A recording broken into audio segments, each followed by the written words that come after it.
Hello scrapbooking friends, and thank you for joining me for another process video. Today's layout is quite a special one. I'm following a challenge over at Dotty about Flair, which has been set by Aubrey, Julie's granddaughter, and it's a sketch challenge. The sketch is by Lisa Sikorsky, and we've also got to tear some paper and use pattern paper for our background. So it's a really good challenge. And I'm going to enjoy doing it. As you can see, I have done a little bit of preparation. I've chosen this, I'm going to do this as a scrap backwards layout as well, which is a Facebook group with Scrappy Kathy and Scrappy Adam. And I'm, as you know, I'm using my Christmas kit from prior to this year, so things that I've purchased prior to this year. So I've used this paper here, which is Simple Stories Simple Vintage North Pole, and that's the paper that I've used to tear the edge. Now on the sketch it does look as though there's another pattern paper below this one, but I'm going to use that torn edge as the second sheet of pattern paper. That's how I'm going to interpret it on my layout, because I didn't fancy trying to tear another page to match, and also I just like that one on its own as it is there. So that's where I'm going with it. I've done a little bit of preparation, as I said, because I wanted to have a go at using a stencil today, and I thought I'd use it in a way that I don't normally use it, which I very often use texture paste in my stencils. I don't very often do anything else with them, so I thought I'd have a go at doing similar to what Kathy does, which is using ink through the stencil and then using a pen to outline. So what I did was I used this Tim Holtz stencil, and I pushed the green ink through it, which is the Impress Spring Green, and I just used my inker for that. And then I didn't use the stencil to do the outlines. I did that freehand with my precision pen. And then I used my Liquid Pearls Ruby Red to make the berries.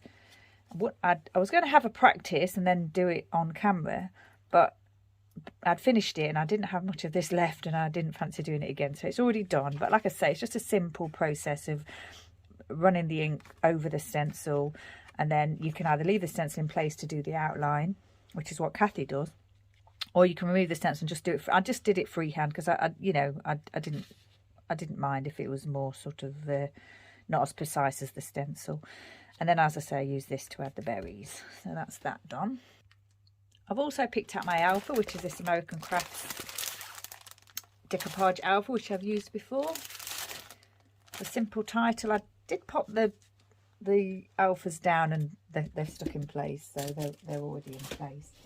I've taken a piece from the Simple Stories chipboard stickers, which is a piece of holly, and also the Cod Bella chipboard accents, Dear Santa.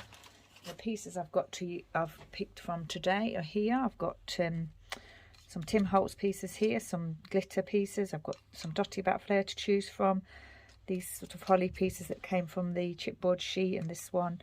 I've got some wood veneers as well, and I've picked out this frame, partial piece of a frame, Simple Stories, and I've just popped a little bit of this Cartabella paper underneath that. I'm thinking of doing the journaling on this section. So the other sheet, the background sheet that I've used, which is not in my Scrap Backwards kit, but I've pulled that from my stash. It's the Bella Besties Freehand Graph and Dot Ice sheet. And it's I liked the blue for this layout, so that's what my background piece is going to be. I'm also thinking about possibly actually using texture paste through this other Tim Holtz stencil that I've got, which is a Christmas one, and Christmas I may do that at the bottom here, but I'm not sure about that yet. The sketch calls for a portrait photo, and it's a different orientation. So I've changed the orientation and I'm using a landscape photo, but that's fine because that's what sketches are for. They're a starting off point. But you can definitely see the sketch in my layout, so that's I'm sure that's acceptable. This challenge is also aimed at getting the youngsters involved. So if you've got a youngster who perhaps might want to join you with a little bit of scrapbooking, then they can also enter the challenge as well. I don't have any youngsters around me, so it's just me doing it. I didn't want to let Aubrey down, so I thought I'd have a go myself. The challenge is open until the 31st of October, so you've got time to have a go. And there are prizes, I believe. So let's get going. I think I'll start by popping down the main form sheet there. I'm just going to glue it on the top edge for now because I need to pop these underneath. No, I'd like to line them up if possible. I'm going to just line that up there, and then I'm going to use my T ruler here. Because I'd already popped, I was testing the alphabet, but it stayed in place, so it's already down. And because that's already in place, I thought I would everything up around it. So I wanted to get these two pieces in underneath the, you know, just to make, because these came from a 6x6 paper pad, so I chopped it in half to make it look as though it was a full sheet. So I am going to use my T ruler to just get those, you know, in the same position, because it's on this layout. That's how I want it to look. It doesn't always matter, but it does today. I think what I'll do is just lift that little piece up there, pop the glue down so it's in the right place. I'm probably trying to adhere it. Oh, I didn't get that lined up very well. I'll probably try and adhere it better later. Actually, it'd probably be best to just do it that way, wouldn't it? Just pop the photo there. And just line that up against there, going underneath the photograph a little bit, and then underneath this piece. I think that's going to be fine. I'll just take a look at that. I wanted this piece to just go here underneath, something like that. I think that looks fine actually. So we'll just lift that, get some glue under there just to make sure it's secure, and then we'll do that the same thing here. Just the bottom like that. And hopefully didn't go too far. Didn't quite go far enough. Just push that in there, and that's done. Okay, so this piece, like I say, I want to go just underneath the photo, probably about here, and then run the photograph a lot over. I think I'll stick that down. This was just a piece of paper. It's not even card, it's just paper. It came from a notepad from a Chamel collection, I believe. It was just what was to hand when I was doing my practice. But of course now I'm actually using it on the layout, but it's fine. It's just going to stick down, so it doesn't have to be sturdy or anything. Right, I think that's going to go there.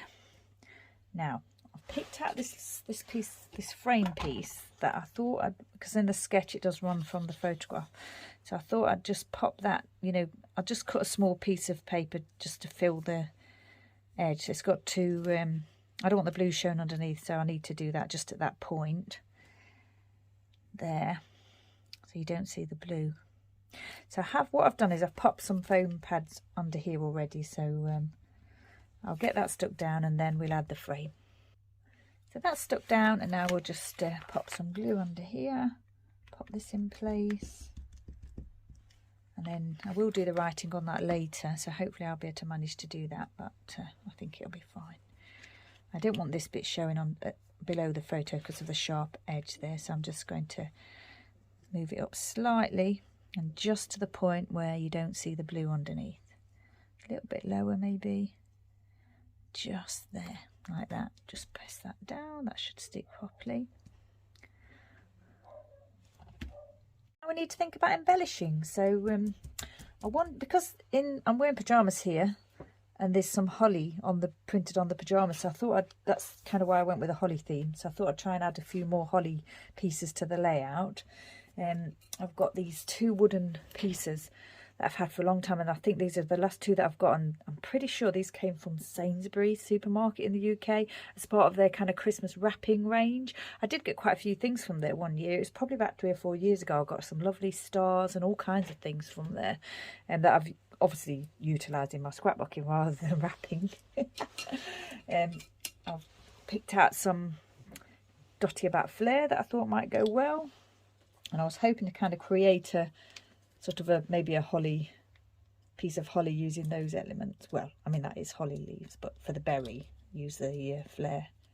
I've got this, I've picked out this XL Flair, and I've had this for quite a long time, and I was hoping to, you know, try and make that work somehow on the layout. I'm not sure how yet, but, you know, possibly there. The Tim Holtz pieces, I was thinking I would probably run underneath here, tucked underneath here all together, something like that. And then perhaps with another piece of Flair here, perhaps the heart, because that's for my Elvis. This photo was taken on the 23rd of December 2020, so it was Christmas last year. He did pass away this year, so it's a precious photo, and, you know, I enjoy scrapbooking the memories of him. I've got these small pieces here that I thought I might try and fit in somewhere, you know, with them being holly.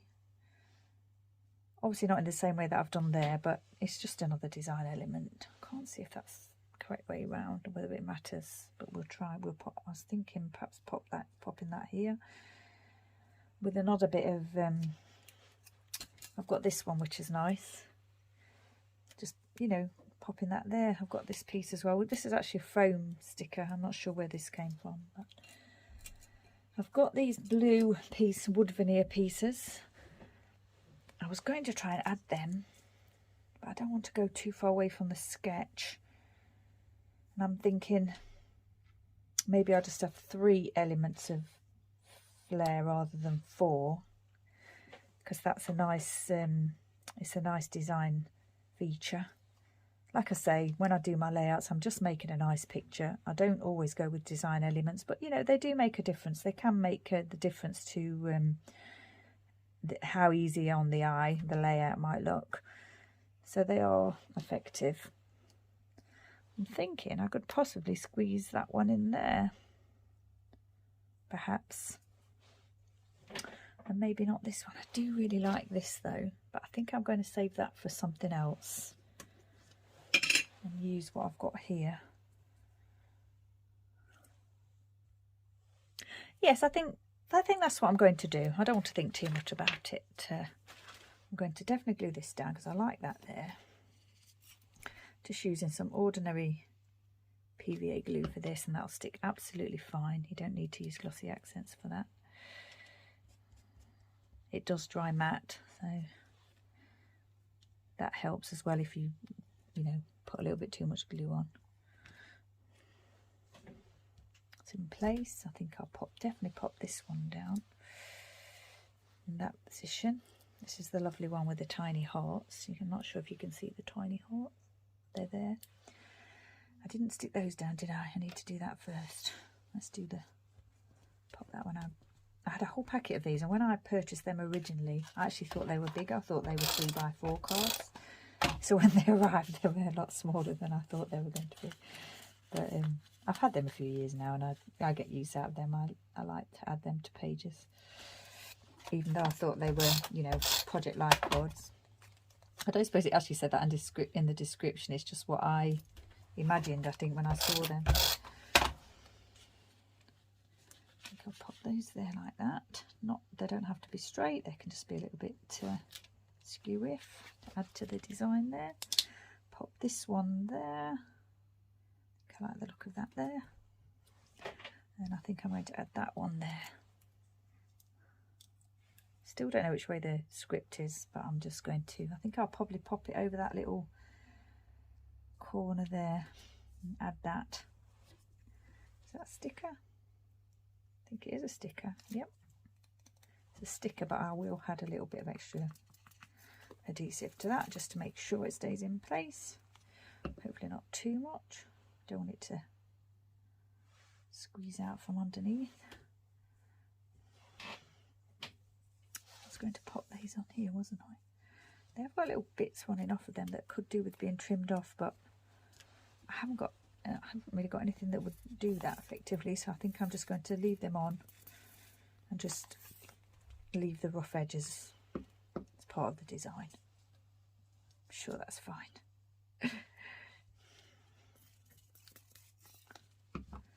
Pop that one there, no particular set way, just together.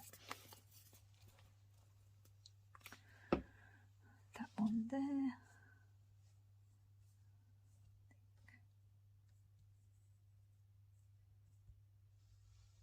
I think that's fine. And then this one here. This is a lovely colour, this one. It's also a lovely design. Not sure which one it is. Don't know the name of it, I'm sorry. It's lovely though. Might be sketchy, not sure. Now then, I think I'll probably... I was thinking about popping those on foam, but I think I'll just put a dab of glossy accent, stick them straight to the paper. Put one there, like that. I'm not sure what I'm going to do with the twine yet. I'm definitely going to leave it on. It's quite long, but I don't want to trim it down, so I might glue it in place like I usually do. Let it fall and then fall where it wants to go, and then just glue it in place. I'll just have a look at that from above and see if I like the way it looks. Actually, no, I won't. I'm just going to glue that. There's only so many places it can go, so there it's going. And then this one here. And if I want to glue the other bits down later, then I will. Right, that's the main, I think that's the main design finished. Like I say, I've got these little gems here, but I'm not actually sure I'm going to add them. I think I might, if I've left the space, I think I will have a go at doing the stencil in here though. We'll take a look at that. It would have been better to do this before I place those pieces down, because it's slightly raised on the edge there, but I think I can manage to get that through. Now I've got this texture paste opaque mat. As you see, there's not too much in there, and it's gone a little bit hard because I don't do a lot of mixed media, and I've had it, I've probably had it for a few years. But what I normally do is just soften it a little bit like that, and then hold the stencil in place and then just run it over the stencil. I'm not going to add any colour to this today. Sometimes I do add a little bit of colour. You can do that with an ink pad, or you can do that with your spray inks, but I'm going to just leave it white today. I think that's fine. I'll just leave that. That's softened up a little bit, so that'll be fine. Just got this ordinary palette knife to do that with. Now then, you can use washi tape or something else to hold your stencil in place, but I'm just going to hold it myself here and just go for it.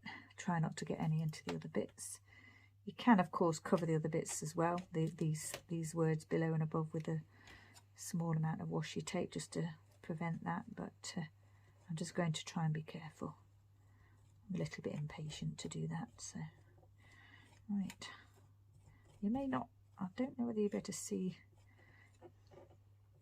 the lettering over the white sections, but hopefully it'll be a slightly different shade and you will be able to see it because it's there now, so I can't remove it. That's that piece done. I think that's gone through all the sections. Don't mind if it looks a little bit rough. It's fine. Lift that, take a look. There you go. It's not, it doesn't stand out massively, but you can see it, I'm sure. So I like that element. I'll just pop this back in the jar because there's quite a bit left there and I don't want it to dry out any more than it has already. So we'll pop that away. Just give the stencil a wipe, and then that's done. Okay, so I've added I've stamped the date, and I added a small sticker there from the Tim Holtz sticker book that's part of my Scrap Backwards kit. And I just did a little bit of journaling in my green precision pen. So, and this, I think this layout is complete. So I would just like to thank Aubrey for getting me to create another layout. And don't forget, if you would like to take part in the challenge, you can go over to Dotty about Flair, and it's all the information's in there if you want to take part. And like I say, there are prizes. The sketch was Lisa Sikorsky's sketch, so if you wanted to go over to Scrapper Sketch, you'll find that lots of nice sketches that you can work with over there. And Scrap Backwards is where you can go if you want to use up some of your stash, because they've got some really good ideas over there. So once again, thanks for joining me. Take care, and I shall see you next time.